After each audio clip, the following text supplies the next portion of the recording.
é Sabor Indústria Farmacêutica Tradicional.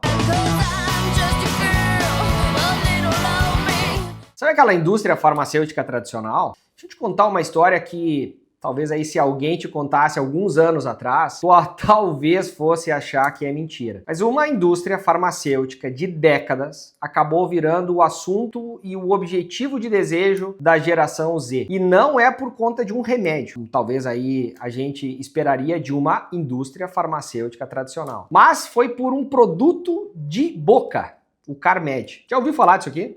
Pois é. Quando eu vi isso acontecendo, eu fui atrás dessa história até para poder entender um pouco melhor. Porque afinal, a pergunta, ela é boa demais. Como é que uma empresa commodity que existe há décadas acabou virando desejo do TikTok? Caramba!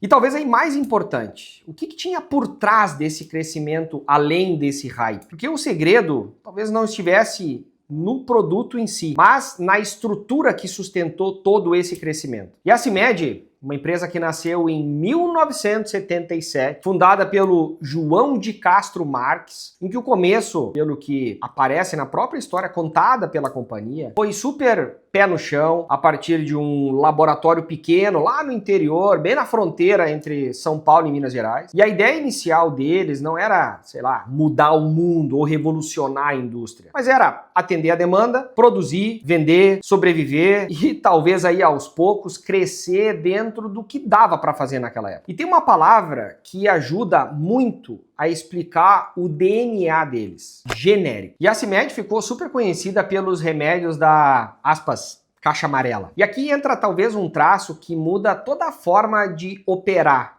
principalmente no segmento. É ser uma empresa familiar. E a gestão, ela acabou passando de geração para geração. Hoje a gente sabe, quem aparece na linha de frente são os irmãos Carla Marques e o João Adib Marques. E o que eu acho super interessante aí nessa história é que eles não construíram aquela imagem de um herdeiro distante do negócio. Muito pelo contrário. Eles começaram cedo dentro da operação. Carla, por exemplo, conta que dobrava a caixa quando ainda era criança, enquanto via lá a mãe dela cuidar da relação com os clientes e o pai, inclusive, tocar a área financeira. E o João Adib, que hoje é a figura na linha de frente da CIMED, entrou na área de vendas também super novo. E com o tempo, a CIMED ela foi crescendo, foi ampliando o portfólio e hoje já se fala em mais de 600 produtos. E a companhia ela passou a ter uma fábrica em Pouso Alegre e em toda a região e aumentou o investimento industrial e se tornou um nome super relevante dentro do setor farmacêutico no Brasil. E como acontece com muitas empresas que acabam ganhando escala, ela foi além de olhar só para o ambiente de remédio. Ela entrou nas vitaminas, na suplementação e em diversas outras linhas de consumo. E até 2022, a empresa já tinha investido cerca de 300 milhões de reais numa nova unidade industrial e traçou uma meta de faturamento super ambiciosa, que é chegar aos 3 bilhões de reais. E até esse ponto, a história, que já era boa, ela ainda parecia só a trajetória de uma grande farmacêutica. Mas antes do Carmed sabor energético, tem um segredo da CIMED que quase ninguém comenta e que explicava muita coisa. Para crescer, para investir pesado e ainda assim sobrar um caixa, nunca foi só vender bem. Sempre foi saber jogar o jogo fiscal e tributário. E nesse jogo, a CIMED mostrou que entendia como ninguém o campo que ela estava pisando. A empresa ela passou a usar uma estrutura tributária que transformou o imposto em estratégia. Ela se beneficiou de crédito presumido de ICMS, ela usou de subvenção para investimento, trabalhou com diferimento de imposto de renda, fez inclusive recuperação de tributos como PIS e COFINS, e além disso utilizou de amortização de ágio por incorporação e chegou inclusive a aderir a alguns programas estaduais como o Recupera Mais de Santa Catarina para resolver alguns passivos antigos. Enfim, o resultado desta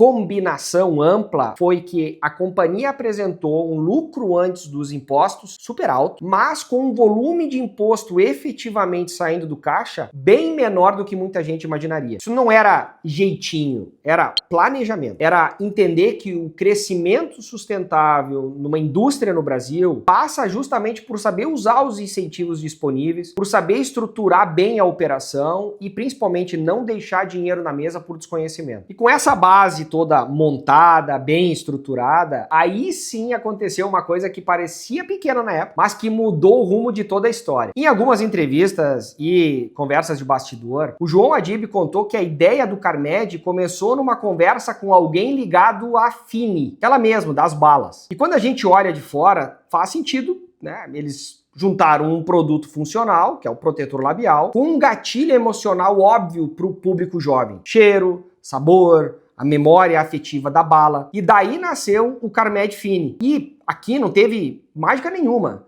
mas teve leitura de comportamento com a execução rápida. Porque uma coisa é ter a ideia, outra coisa bem diferente é colocar o produto na rua, é acertar a embalagem, a distribuição e fazer isso aparecer nas redes sociais. E o Carmed acabou virando o assunto no TikTok. Aí vem a parte mais empresarial dessa história. Porque quando um produto ele viraliza, tu precisa entregar. Porque, imagina, produto no hype, sem reposição de estoque, vai gerar frustração no consumidor final. E a CIMED conseguiu surfar essa onda lançando variações do produto. E o Carmed foi virando praticamente uma coleção. Teve o Carmed BFF, teve a edição ligada ao show da Madonna no Rio, que virou item de revenda, com gente cobrando valores aí absurdos na internet. E a essa altura do campeonato já não era mais só um protetor labial. Já tinha virado um símbolo. E o impacto acabou aparecendo em dois níveis principais. Primeiro nível,